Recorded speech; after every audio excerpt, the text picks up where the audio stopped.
Japanese fighter called Monks. This is a Monks. Crazy dude. Yeah, let's check him out, man. Receiving credit from someone like Mike Tyson is unheard of, or even this.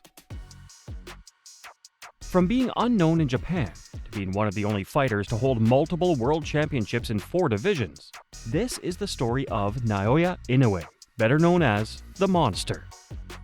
Born April 10, 1993, Naoya Inoue might not be the most famous boxer in the world. However, he has quickly risen to make a name for himself. Known as the Monster, he quickly gained recognition for his speed. Growing up in Japan, Inoue would quickly rise his home country. He won the Interscholastic Athletic Meeting and the Japanese Junior National Championship in 2010. This naturally spurred him on, leading to a bronze medal at the Asian Youth Championship, which was held in Tehran, Iran in 2010. By 2011, Inoue, now 18, would continue his streak of youth dominance. He quickly dismantled all opponents at the 21st President's Cup in Jakarta, Indonesia. After this massive feat, the Japanese star continued to impress and would win the Interscholastic Athletic that year, before earning a bronze at the 2011 World Amateur Boxing Championships in Baku, Azerbaijan. By all accounts, this future star was looking like a superstar, and he was set on a course that would not only win him championships, but also break records. He ended his amateur career with a record of 75 wins, 6 losses, and 48 of these victories by way of knockout. By 2012, Inoue was moving up to professional boxing, and here he came face-to-face with Chryson Omayao. Inoue made quick work of his opponent, winning by KO in just over 2 minutes. He followed this up with another first-round knockout over Thai national champion Gao Prujanchawatana. This trend continued for the rest of 2013, with various knockouts earning him the right to compete for the coveted Japanese light flyweight title. On August 25, 2013, he finally won his first professional title, beating Ryoichi Taguchi to become the first Japanese champion in 23 years, who would win this title in just 4 fights.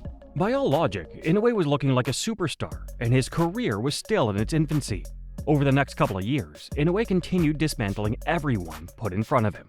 Opponents like Gerson Mancio, Adrian Hernandez, and Samartiet Kokietjian would all fall to Inoue. This earned him numerous belts, including the WBC Light Flyweight Championship and the OPBF Light Flyweight title. Having been undefeated as a flyweight, the Japanese star relinquished his belts in pursuit of the super flyweight division. In his first fight at this weight, Inoue knocked over Omar Andres Narvaez, landing one of the deadliest body shots in the second round to force the referee to call the fight. This earned him the coveted WBO bantamweight title. He continued defending his title for the next 2 years, before seeking to unify the title with his WBC super flyweight title in 2016. However, Roman Gonzalez didn't agree to the terms of the fight, essentially turning it down. This would leave a stain on his ambitions, and Inoue continued defending his WBO title for the next 2 years up until December 30th of 2017. In early March of 2018, he held a press conference stipulating that he would make his bantamweight debut, challenging WBA bantamweight champion Jamie McDonnell in Tokyo. Inoue won the fight by way of first-round knockout, earning the WBA bantamweight title along the way. This set him up perfectly heading into the World Boxing Super Series. Inoue took victories over Juan Carlo Piano, IBF bantamweight champion Emmanuel Rodriguez, and Nonito Donaire to win the coveted Muhammad Ali trophy. This also meant that he had unified the bantamweight titles, aside from the WBO title. He continued defending his titles for 2 years, before finally being awarded the opportunity to take on WBO bantamweight champion Paul Butler, champion in the 4-belt era, and the first since Enrique Pinder in 1972. But this wasn't enough, and he would vacate all his titles in January 2023, announcing his intention to move up to the super bantamweight division in the unified super bantamweight title. Once again, Inoue would challenge unified WBA and IBF super bantamweight champion Marlon Tapales.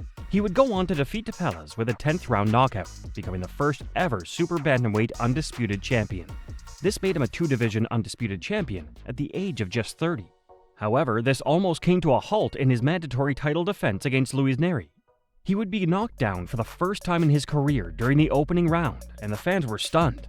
Inoue rebounded and brought the fight to an end in the 6th round with a massive knockdown of his own. Moreover, this fight earned him a massive payday. According to Amazon Prime viewership, the fight set the record for the highest peak viewership in Japan's Prime Video history. It even outdrew the 2023 World Baseball Classic Finals between the United States and Japan. Inoue continued defending his title, with him currently having defended the undisputed super bantamweight title a total of 3 times as of this video. However, it is speculated that the now 32-year-old would go on to defend his titles for a 4th time on June 14, 2025. Now, despite his incredible career, having a record of 29 victories out of 29 fights, and 26 of these coming by way of knockout, it has always been just a continuous rise for the Japanese superstar. By all accounts, Naoya Inoue is a very likable guy. However, winning repeatedly brings about a curse of its own. This is clear in various sports. For example, everyone loved the fact that Lewis Hamilton was the first world champion of color, and how he advocated for equality in the sport, until he became a 7-time champion. Once he became a dominant force, everyone turned on him, seeking continuous reasons to justify his success other than his skill. Inoue had to contend with the same issues. His ferocious punching power, often laying his opponents out cold, became a big point. Heading into the Fulton fight, the first of this controversy became a reality. Fulton's trainer, Wahid Rahim, would go on record to raise suspicions about the hand-wrapping techniques of the Japanese star. He suggested that Inoue's skill had nothing to do with his punching power, continuing in suggesting that Inoue's team used excessive tape to wrap his hands. This would accuse them of creating a cast-like surface that significantly increased his punching power. Leading into the Rodriguez fight, his opponent would push his father, who was also his coach at the time, and many believe this infuriated the Japanese star, forcing him to resort to more aggression during the fight. Inoue would dispatch his opponent in just 2 rounds, showing a lot of aggression during the bout. Nevertheless, Inoue has always remained very humble in his fights and when dealing with press conferences. His ferocious punching power has earned him the nickname of Monster, something Mike Tyson quickly latched onto to give the youngster credit. But what does the future hold for Inoue? There's no denying that Naoya Inoue will be a Hall of Famer. He's done what many boxers can only dream of, and remained a humble person as well. This has naturally drawn in many fans.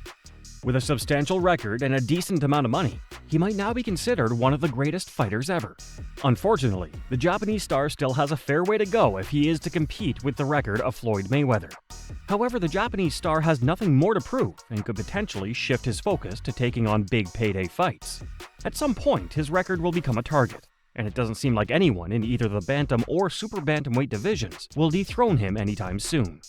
With only a few years to go before he reaches 40, it'll be interesting to see if the Japanese star calls it quits or continues to make bank in the world of boxing. He's certainly one of the best, if not the current GOAT of the boxing world. Where do you think he ranks? Let us know in the comments below.